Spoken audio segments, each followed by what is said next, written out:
उत्तर प्रदेश के फरक्काबाद पहुंचे उत्तर प्रदेश सरकार में पंचायती राज मंत्री ओम प्रकाश राजभर ने सपा सुप्रीमो अखिलेश यादव पर बड़ा हमला बोला। उन्होंने कहा कि अखिलेश यादव दंगे के दम पर हिंदू मुस्लिम की राजनीति करते हैं। देश की राजनीति में मची उथल पुथल को लेकर किए गए सवाल पर ओपी राजभर ने कहा कि चुनाव हमेशा हुए हैं और होते रहेंगे।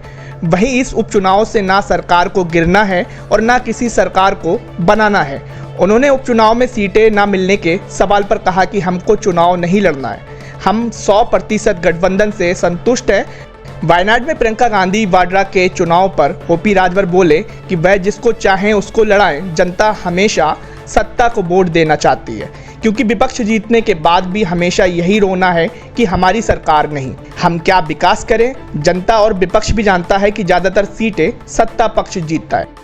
बहराइच की घटना को लेकर पंचायती राज मंत्री ने कहा कि हम वहां के प्रशासन को और एडीजी को अमिताभ यश को बहुत धन्यवाद देते हैं। उन्होंने अपनी सूझबूझ से माहौल बिगाड़ने वाले लोगों को समझा बुझाकर ठीक रखा।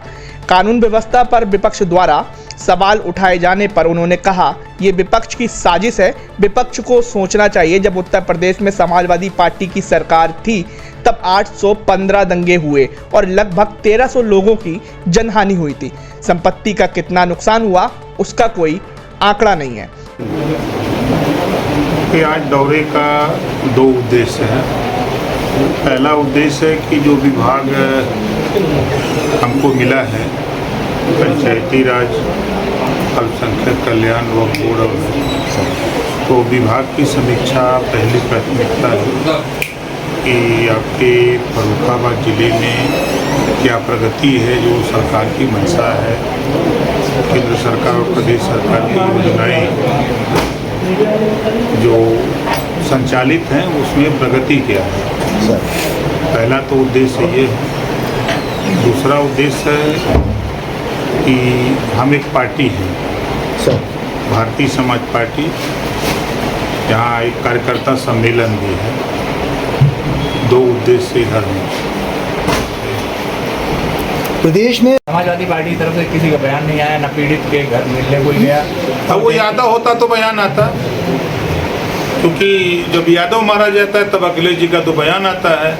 ब्राह्मण, राजपूत, भूमिहार, यादव, पटेल, बिंद, केवट, मल्ला, राजभर मारा जाएगा, मुसलमान मारा जाएगा तो नहीं बोलेंगे, लेकिन मंगेश यादव का इनकाउंटर होगा तो जरूर बोलेंगे। जैसे बहराइच इनकाउंटर हुआ तो उनका बयान आ गया, राजनीति शुरू हो गई। क्या देखिए, उनका काम है दंगे पे के दम पे राजनीति, हिंदू मुसलमान करके राजनीति किए हैं। मुसलमान उनको बोरा का बोरा वोट देता है और खाली झोरा थमा देते हैं, ले जाओ लेके घूमो, फिर बोरा में भरो, अब भर के फिर चुनाव आएगा तो हमको वोट दो।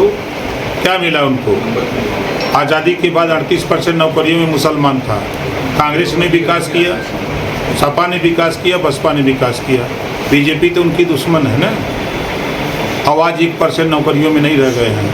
पहली बार आज़ादी के बाद मुसलमान 51 बच्चे IAS पास किए हैं, मोदी जी के भय से, डर से, मोदी जी के राज्य में। अभी तो देखिए उसमें कानून बन रहा है, अभी कोई जियोटेक नहीं हो रही है। अभी उसमें बिल जो लाया गया है उसमें विपक्ष की मांग थी कि इसको जो है संसदीय समिति को सौंप दिया जाए, तो सौंप दिया गया। 3 महीने में रिपोर्ट आती है। एक मांग चल रही है, जिस तरीके से वक्फ बोर्ड बना उसी तरह सनातन बोर्ड होना चाहिए। अब वो इस देश में तो बहुत मांग उठ रही है, तो मांग उठने से क्या है।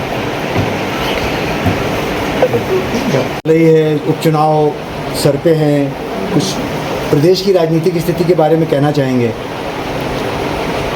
देखिए, उपचुनाव तो हमेशा हुए हैं, होते रहेंगे। इस उपचुनाव से न सरकार को गिरना है, न किसी को सरकार बनाना है। उपचुनाव में जो टिकट वितरण हुआ उससे आप संतुष्ट हैं? 100% संतुष्ट। हमको लड़ना नहीं, हमारी पार्टी को टिकट लेना ही नहीं है, तो हम कहीं को नाराज होंगे। वायनाड एक सीट बहुत प्रभावशाली मानी जा रही है, प्रियंका गांधी को लड़ाने की बात की जा रही है।